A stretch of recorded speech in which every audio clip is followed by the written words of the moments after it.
मैं आपको एक ऐसा बिजनेस बताता हूँ जिसमें इन्वेस्टमेंट नाम मात्र का है और रिस्क तो है ही नहीं। आप हाईटेक इंस्टीट्यूट से मोबाइल, लैपटॉप और कंप्यूटर रिपेयरिंग का 3 महीने का कोर्स कीजिए, फिर आप अपना शोरूम या सर्विस सेंटर खोलकर खूब पैसे कमाइए और लाइफ बनाइए। भाई, हाथ का हुनर सीख जाओगे तो जिंदगी भर कमाओगे। मोबाइल, लैपटॉप और कंप्यूटर रिपेयरिंग तथा नेटवर्किंग तेजी से उभरते हुए क्षेत्र हैं और हाईटेक इंस्टीट्यूट के 1 लाख से भी ज्यादा स्टूडेंट्स इन क्षेत्रों में सफलतापूर्वक अपना भविष्य बना चुके हैं। इसलिए आप भी इस देश के नंबर 1 हाईटेक इंस्टीट्यूट में एडमिशन लेकर मोबाइल और लैपटॉप के सर्विस सेंटर, शोरूम या शॉप खोलिए या कंपनी की एएमसी लेकर अपना भविष्य बनाइए। हाईटेक से कोर्स करने के बाद आप बहुत कम इन्वेस्टमेंट करके अपना सर्विस सेंटर, शोरूम या शॉप खोल सकते हैं या बड़ी बड़ी कंपनियों की एएमसी ले सकते हैं। अगर आपको लगता है कि आपको मोबाइल, लैपटॉप और कंप्यूटर की बिल्कुल भी टेक्निकल नॉलेज नहीं है, तो भी आप बेफिक्र हो जाइए, क्योंकि हाईटेक में मोबाइल और कंप्यूटर रिपेयरिंग की तकनीक बेहद सरलता से बारीकी के साथ सिखाई जाती है। सभी स्टूडेंट्स इसे तेजी से सीखते हैं और कुछ ही दिनों में बन जाते हैं परफेक्ट मोबाइल, लैपटॉप और कंप्यूटर रिपेयरिंग इंजीनियर। तो आप भी हाईटेक इंस्टीट्यूट से कोर्स करने के बाद अपना बिजनेस कीजिए। हाईटेक, लाइफ बन जाएगी। अपने उज्जवल भविष्य के लिए आज ही अपनी नजदीकी ब्रांच से संपर्क करें।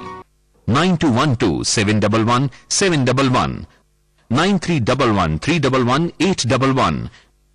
एड्रेस 2922/44 सरस्वती मार्ग, बीडनपुरा, ऑपोजिट MCD, गफ्फार मार्केट, करौल बाग, न्यू दिल्ली 05। याद रखिए, 3 बार ह्यूमन वेलफेयर अवार्ड से सम्मानित देश के number 1 hitech institute of advance technologies private limited से ही कोर्स करें, जिसकी पहचान है ये लोगो। हाईटेक, मेरा विश्वास, हमारा विश्वास।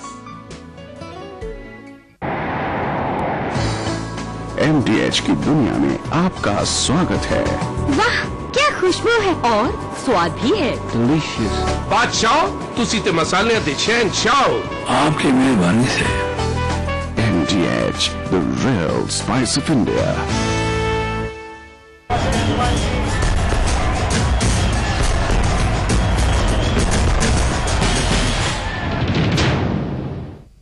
तो ब्रेक के बाद आपका एक बार फिर से स्वागत है हमारी इस खास पेशकश मुख्यमंत्री कौन में। चौथे चरण की जंग के लिए मैदान सज चुका है। 11 जिलों की 56 सीटों पर ताल ठोक रहे हैं। 966 उम्मीदवार अपनी अपनी जीत के लिए हर मुमकिन कोशिश कर रहे हैं, लेकिन चौथे चरण का मुकाबला उम्मीदवारों के लिए आसान नहीं होगा। इस चरण में नेताओं को बुंदेलखंड की बदहाली का जवाब देना होगा, तो मध्य और पश्चिमी उत्तर प्रदेश की नब्ज भी उम्मीदवारों को टटोलनी पड़ेगी।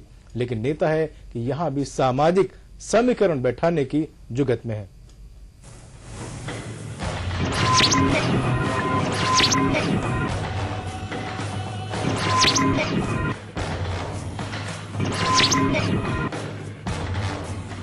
उत्तर प्रदेश में 3 चरणों में शांतिपूर्ण मतदान संपन्न होने के बाद अब सत्ता की जंग में ताल ठोक रहे सियासी दिग्गज चौथे चरण की फांस में उलझते सुलझते नजर आ रहे हैं।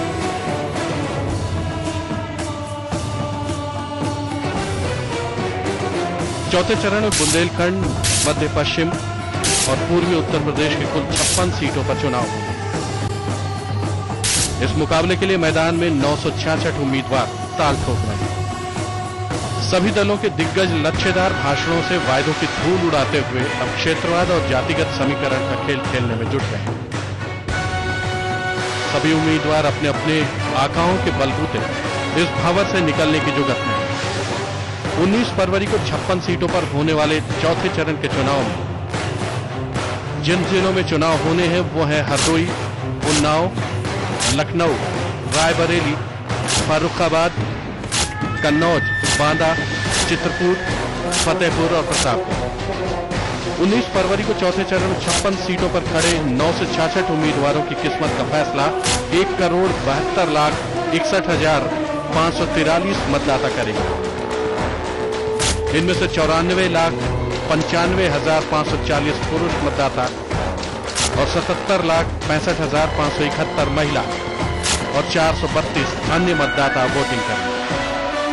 चौथे चरण में मतदान के लिए 10 जिलों की 56 विधानसभा सीटों पर 12,821 मतदान केंद्र और 18,209 पोलिंग बूथ बनाए गए।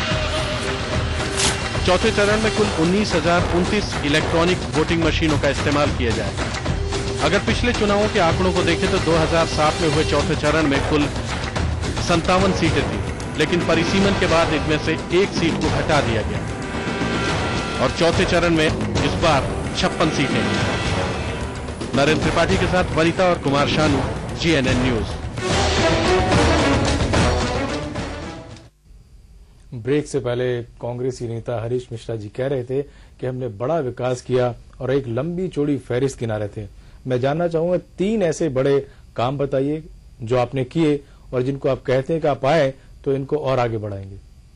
उत्तर प्रदेश में सबसे बड़ा काम जो हमने किया किसानों के लिए किया। उत्तर प्रदेश में हमने जो नहर का जाल बिछाया, बड़ा ऐतिहासिक काम रहा जी। एजुकेशन के लिए जो हमने केंद्रीय विद्यालय दिया, नर्वोदय विद्यालय, माननीय अर्जुन सिंह जी, स्वर्गीय अर्जुन सिंह जी मानव संसाधन विकास मंत्री थे तो उन्होंने नर्वोदय विद्यालय दिया, केंद्रीय विद्यालय दिया।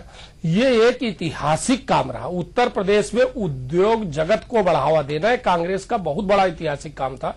कानपुर शहर में रोजगार भरा हुआ था। उत्तर प्रदेश की 1/4 जनता, मतलब आप समझे 40 से 45% जनता कानपुर शहर से गुजारा करती थी। इतना बड़ा उद्योग घराना कानपुर में था। का आप आगरा को ले ले, आज सारे उत्तर प्रदेश का जो कुछ विकास कांग्रेस ने किया था, आज उत्तर प्रदेश के सारे ठप पड़े हैं। ये बड़ी दर्दनीय बात है जी। अब और आप हमसे विकास जानना और बताएं। जी, बहुत विकास किया, इसीलिए बिल्कुल 22 साल तक तकिया लगा के आपको नहीं 22 साल जनता ने बैठा दिया 22 सीटों के साथ। क्या आप बैठे रहिए, 22 सोचेंगे आपको बुलाया। 22 साल आप बीजेपी से पूछते हैं कि आप मुझे अपने 3 काम बताइए और ये कहिए कि ये 3 काम हमारे ऐसे हैं कि जनता हमें 5 साल के बाद दोबारा से 5 साल के लिए बैठाएगी। देखिए, सबसे बड़ा हमने जो काम उत्तर प्रदेश में किया, इंस्पेक्टर राज था, उसको समाप्त किया। शिक्षा के क्षेत्र में मैं माजरत चाहूंगा, राजेंद्र चौधरी है सपा नेता इस वक्त मेरे साथ फोन लाइन पे। आपका बहुत शुक्रिया जीएनएन में। जी धन्यवाद जी। कल कांग्रेस के युवराज राहुल गांधी ने एक पर्चा बिल्कुल मंच पे फाड़ा कि ये है सपा के वायदों की लिस्ट, लेकिन बाद में पता लगा कि वो लिस्ट नहीं है, उनके ही सीनियर नेताओं के नाम थे जो फट गए। तो क्या लगता है आपको कि ऐसी तमाम चीजों को दिखा करके या करके सपा को नुकसान पहुंचता है? सपा को नुकसान क्या पहुंचेगा? तो जब वो इस तरह की उनकी हरकत है तो उन्हीं को नुकसान है, इसका उनकी गंभीरता भंग होगी जी। अच्छा, मुझे राजेंद्र चौधरी ये बताइए, कल आपके मुखिया मुलायम जी ने कहा था कि वो सरकार बनाने के लिए कांग्रेस का हाथ थाम लेंगे, आज एकदम यू टर्न ले लिया, वजह क्या रही? कभी नहीं कहा मुलायम सिंह जी ने कांग्रेस का हाथ थाम लेंगे। कल पूरे मीडिया में खबरें रही, हमने बाकायदा इस पर चर्चा करी, शायद आपने ना वो खबरें देखी ना वो समाचार पढ़े। नहीं, मैंने सुन लिया, सुन लिया जी। उसको बाद में नेताजी ने बताया कि भाई इस तरह का आपने क्यों चला दिया, केंद्र सरकार को हम समर्थन कर रहे हैं। लेकिन राजेंद्र जी ये जो बयान यानी कि जो पलटी मारी मुलायम सिंह यादव ने, वो इस घटना के जब राहुल गांधी ने पर्चा फाड़ा उसके बाद मुलायम सिंह ने ये बयान दिया, इसके क्या मायने निकाले जाए? अगर वो अपनी बात को कह रहे थे कि गलत तरीके से पेश किया गया तो पहले भी अपनी सफाई पेश कर सकते थे। यानी आप कहीं से कहीं बात जोड़ रही है, कौन घटना है वो तत्काल उसका ये खंडन हो गया, ये कहाँ पलटी मार दी, कहाँ से मतलब निकाल रही हो? चलिए चाचा, मुझे बताइए राजेंद्र चौधरी जी, अगर आप सत्ता के करीब अकेले नहीं पहुंचे तो किस पार्टी का साथ लेंगे सत्ता पर पहुंचने के लिए?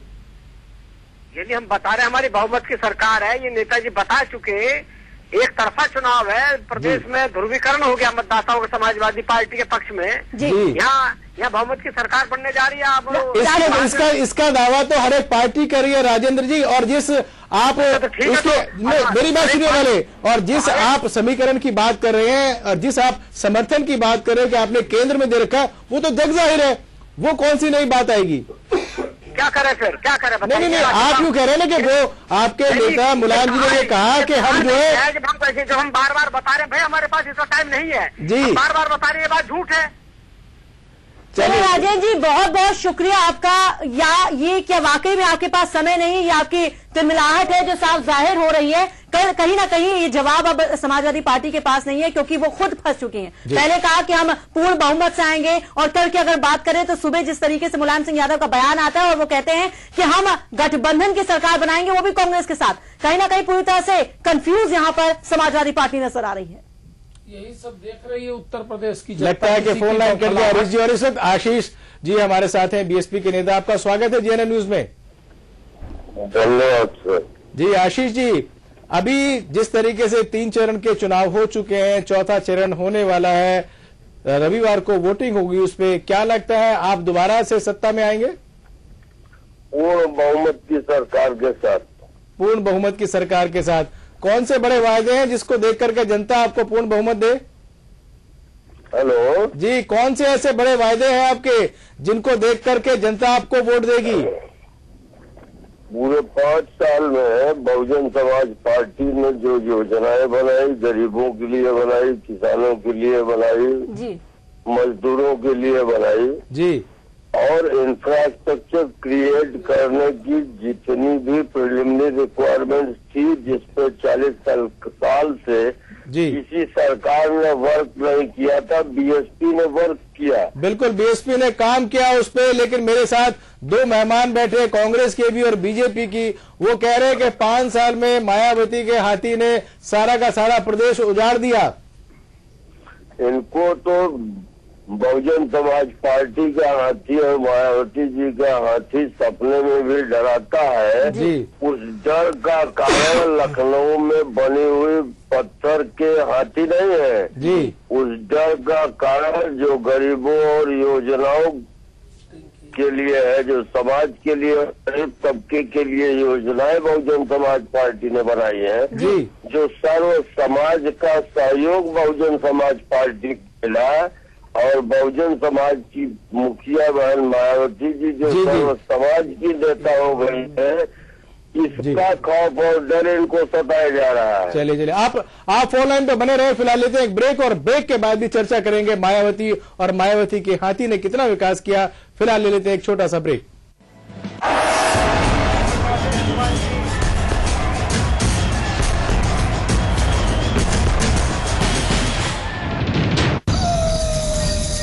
रात के अंधेरे हो या दिन के उजाले, अपराधी बेखौफ कर रहे हैं जी, मगर बच नहीं सकते कानून की मजबूत गिरफ्त से। जुर्म की हर खबर पर है हमारी पैनी नजर, क्योंकि हम दिखाते हैं सिर्फ खबर। डायल 100 सोमवार से शनिवार रात 10:30 बजे सिर्फ जीएनएन न्यूज पर। होशियार खबरदार, शहंशाह आजम पधार रहे हैं। दुनिया में मसालों के शहंशाह MDH मसाले, असली मसाले, सच सच MDH।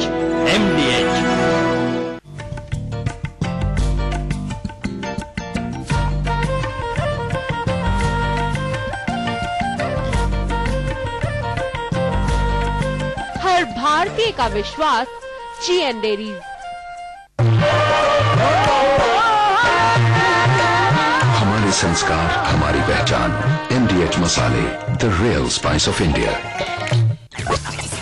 जीएनएन न्यूज देखने के लिए डिश टीवी उपभोक्ता ट्यून करें चैनल नंबर 566, MTNL उपभोक्ता ट्यून करें 77, और मोबाइल यूजर जीएनएन न्यूज देखने के लिए लॉग इन करें www.gnnnews.tv/mobile। GNN न्यूज, सिर्फ खबर। किचन किंग भोरिया गरम मसाला, पाव भजिया चंकी चाट मसाला, असली मसाले सच सच MDH।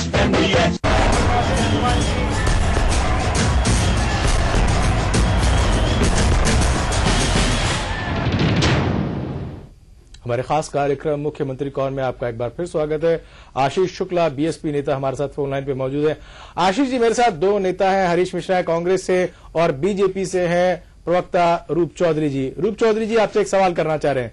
आशीष जी नमस्कार, मैं आपसे जानना चाहता हूं, पिछले 5 सालों में उत्तर प्रदेश की जनता तो गरीब होती चली गई, आपकी मुख्यमंत्री मायावती जी, उनके भाई आनंद कुमार जी, आपके मंत्री नसीमुद्दीन सिद्दीकी जी, दूसरे और 22, 24, 25 मंत्री, उनकी हजारों गुना संपत्ति बढ़ गई। आनंद कुमार जिनके पास कुछ नहीं था वो 20-30 हजार करोड़ के मालिक बन गए। उनकी पत्नी विचित्र लता जो कुछ नहीं करती कई हजार करोड़ की मालिक बन गई।